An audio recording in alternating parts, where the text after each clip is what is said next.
I'm Dr. Miriam Weinstein. I'm a pediatric rehabilitation specialist and a clinical associate professor at the University of Tennessee Graduate School of Medicine at Knoxville, where I am in charge of the developmental program at the Neonatal Intensive Care Unit.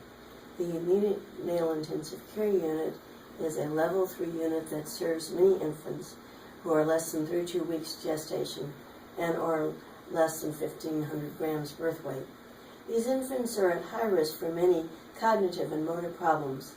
For me and the therapists on the neonatal developmental team, the challenge is to help them to have the best possible start.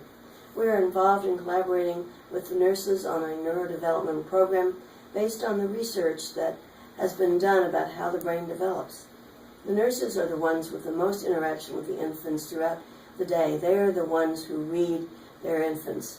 This is a description of both the hows and whys of our developmental stimulation program. This program depends on the crucial role of the nurse in neonatal intensive care unit patient care. It does not use any equipment, requires minimal extra time, and is designed to be incorporated into the infant's care plan. Fortunately, the nervous system has neuroplasticity, especially in newborn infants. It adapts according to the input that it receives from movement and sensation. A significant part of brain development occurs in the last trimester of pregnancy. Prematurity disrupts this. On the other hand, babies are born with an overabundance of axons, creating the possibility of making connections that can compensate for neurodevelopmental problems. A great many of these axons are pruned away in the first year of life. We seem to keep what we use. In view of this, the logic is that developmental intervention should begin as soon as possible. Studies strongly suggest that both passive positioning and active movement have a role in fostering brain development. For example, Huttenlocher did a study on infant rat pups in which the forelimb was tied down for most of the first month of life. This caused an expansion of the opposite hemisphere's corticospinal cortex that persisted into adulthood and was as great as when a hemispherectomy was done on a similar animal. Very premature infants have poor anti-gravity strength. Their arms and legs fall into a pattern of limb extension and abduction. This was very different from the posture that they would have had during the last trimester in utero. In the womb, their arms and legs would have been flexed and adducted. Their hands would have been at the face or the chest or touching. This adducted posture gives a lot of communication between the two sides of the developing brain. As the hands touch, interhemispheric feedback is being reinforced. This may be a key to the development of the corpus callosum. The corpus callosum is the major connection between the two sides of the brain. The width of the corpus callosum seems to be very important in how well a person thinks. For example, Albert Einstein had a much thicker corpus callosum than average. A study of middle school children who were gifted in math and their average performing peers found that the difference between them was how much more bilateral areas of the brain were used in solving math problems, indicating there again a better functioning corpus callosum. A large study was done by Rademacher et al. Of 7 to 8-year-old children who had been 32 weeks or less than 1,500 grams birth weight. This found that the entire former premature group had thinner corpus callosums than the controls. However, among the preterm group, a larger corpus callosum was strongly associated with better scores on the developmental test of visual motor integration.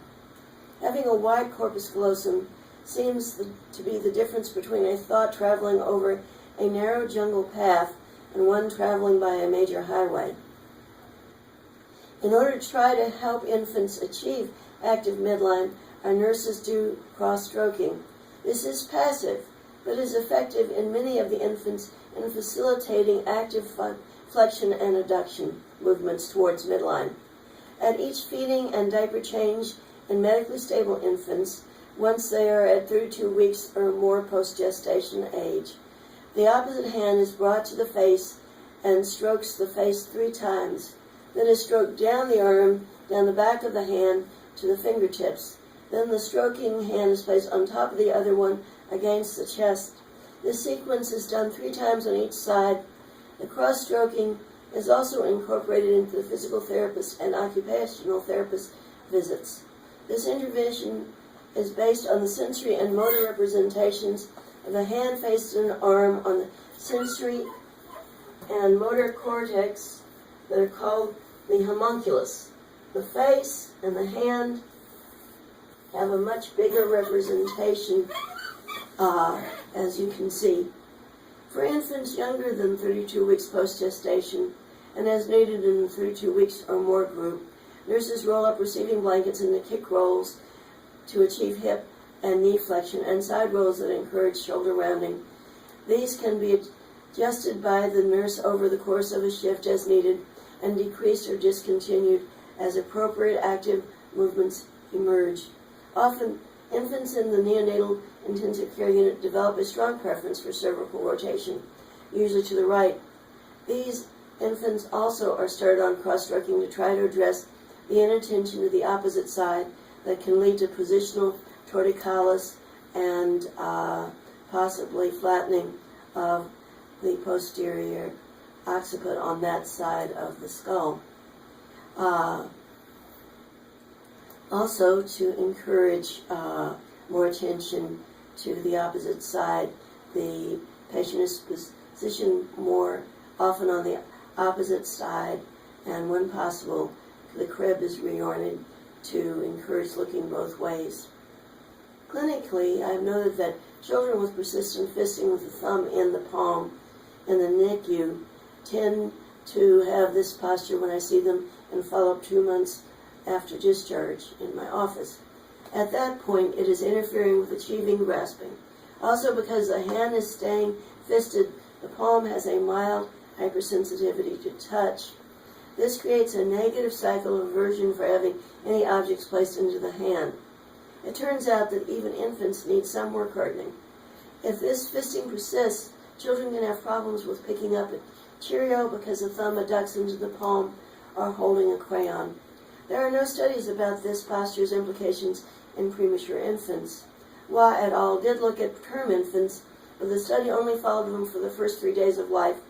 At birth, 60% had bilateral fisting with thumb and palm, but the number dropped each day and was at about 50% on the 3rd day.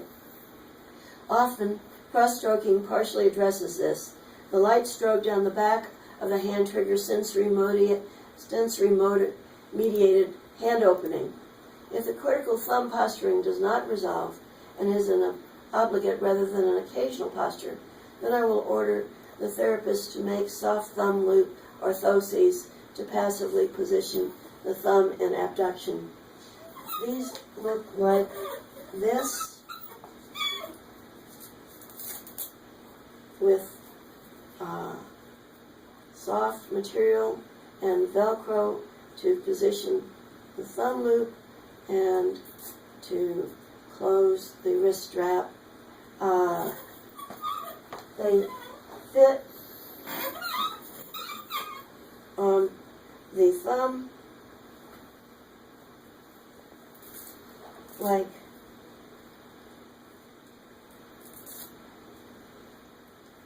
this,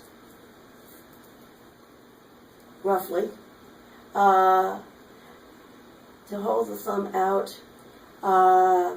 This is reinforced by a general range of motion and proprioceptive input by the nurse just before they are done and just after they are doffed. This is done at feedings, which means that they are on for 3 hours and off for 3 hours. Another developmental problem that unfortunately has become too common in our NICU and others around the country is neonatal abstinence syndrome. These infants are irritable and difficult to console due to hypersensitivity to sensory input like touch, sound, light, and movement. It is recognized that most of them benefit from being in quiet areas with low light.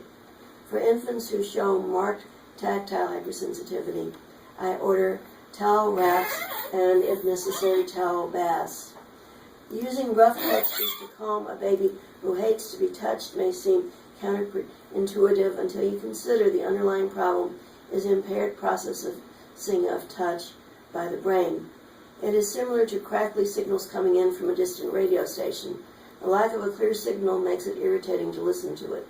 Soft or silky textured baby outfits do not send as much sensory input to the brain as rougher textures.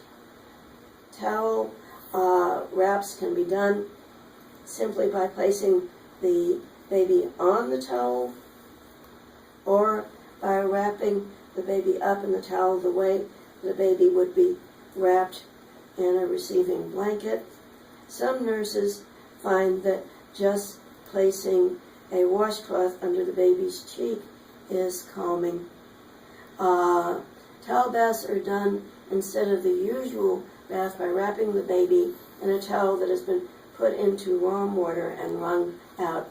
The baby is wrapped in the towel with padding over the towel, so that reinforces that rough tactile input, besides the wet towel having extra weight. And then a washcloth is used to do massage to each limb as part of the washing of that limb. The bath can be very calming to the baby.